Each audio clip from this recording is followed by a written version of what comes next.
Magandang araw, Brother Bros.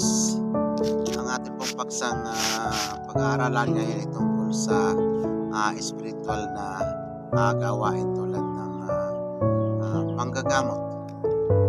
Kasi marami sa akin nagtatanong na kung ang pagiging isang manggagamot ba daw namamana, kasi karamihan sa kanilang pagkakaalam, ang isang manggagamot ay minamana nila yung mga albularyo, minana nila sa kanilang mga magulang, sa kanilang mga ninuno o kalululuhan.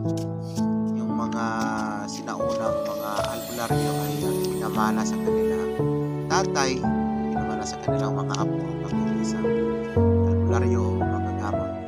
So, kung sa aking pagkakaalam, pagkakaiba kasi ang albularyo at saka yung mga faith healer. Yung mga albularyo kasi sa pagkakaalam ko hindi lumalaban yan ng labanan yung mga sanib ng demonyo. Ang ginagawa nila, o halimbawa may kanto na sinaktan yung kanilang pasyente, ang ginagawa nila mag-aalay sila ng baboy, kung hindi baboy, manok dito sa aming probinsya. Hindi ko lang alam sa iba pa mga albularyo kasi ako hindi ako albularyo, isa akong faith healer. May isa pang pangyayari, isang karanasan ko na nag-responde ako ng poses at tinanong ko kung espiritu siya. Sumagot siya na siya daw ay duwende sa yung bahay niya daw sinira, kaya ayun gumalti. At ang kabayaran para gumaling mag-alay daw ako ng 40 kilos na baboy na puti. Sa isip ko, sinabi ko sa kanya na huwag mo akong igaya sa albularyo kasi iba ako sa albularyo.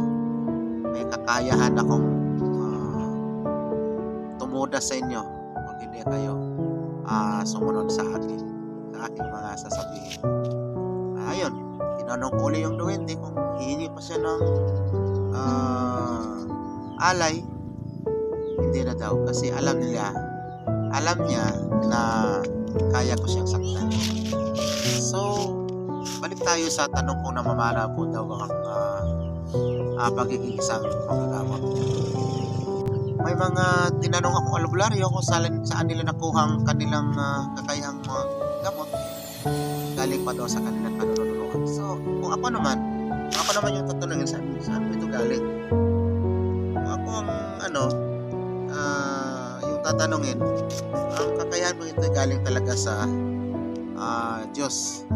Sapagkat pag galing sa Diyos, wala tayong kinatatakutang masamang espiritu. Kahit ano ba yan, kahit demonyo ba yan. Wala tayong kinatatakutan na hindi tayo nag-aalay sa kanila upang pagalingin ng mga may sakit. So, siguro, i-calling po ito sa akin kasi nababasa ko sila nung una sa Biblia. Nung nabasa ko yung Matthew 10:7-8, samantalang kayo naglalakad, magsipangaral kayo.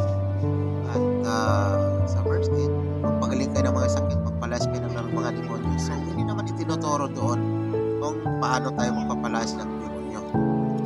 Walang instruction. So, yun pala, yung instruction niya sa ibang aklat. Nakasulat yung tinatawag na aklat na karunungan o aklat na lihim.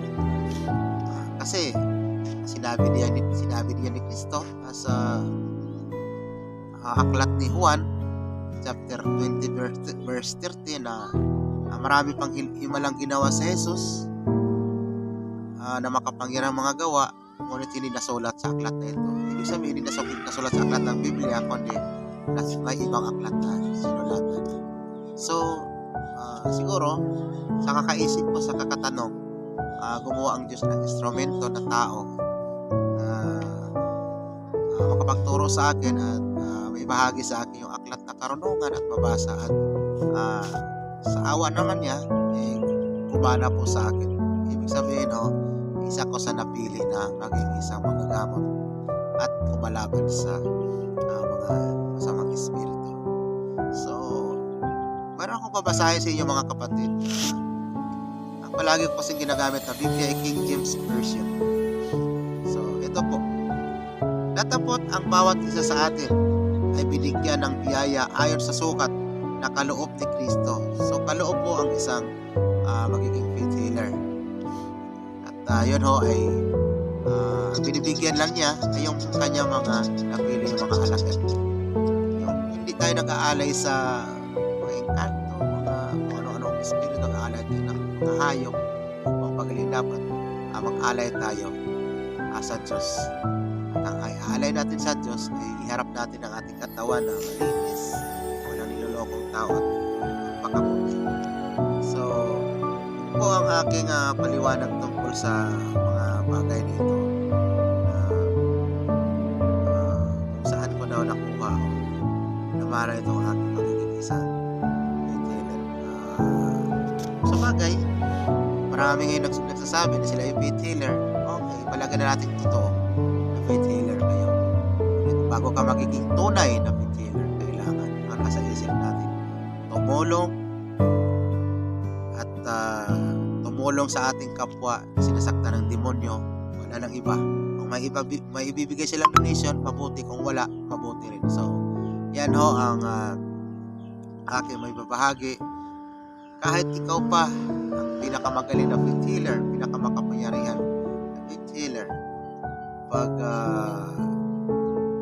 umiral ang pag-ibig sa pera, mawawala po ang ating pagka-faith healer.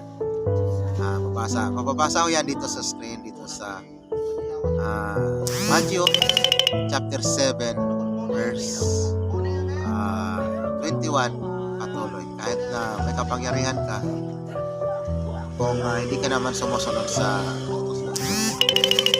mababaliwala. So, maraming salamat. Hanggang dito na lang muna ang aking dito. Sana may natutunan kayo at mag-ingat din tayo. Napakaraming faith healer na hindi kayo na piki. Hindi sila faith healer kundi fake healer. So, ano yan? Makikilala niyo sila sa panggamot at saka sa pera. So, maraming salamat sa muli. Ako ulit si Brother Cruz at sana sa mga baguhan dito, hindi pa kayo nakasubscribe, subscribe na po kayo upang marami tayo matutunan hindi lamang sa magiging spiritual kundi magiging sa Biblia na siyang salita ng Diyos. Hindi ho makahiwalay ang Biblia at saka ang aklat na karunungan. Ang aklat na karunungan ay galing mo yan sa itaas. Wag lang natin gamitin sa kasamaan. Kahit ang Biblia, pag ginamit mo sa kasamaan, mananagot tayo o natin araw. Hanggang sa muli, subscribe.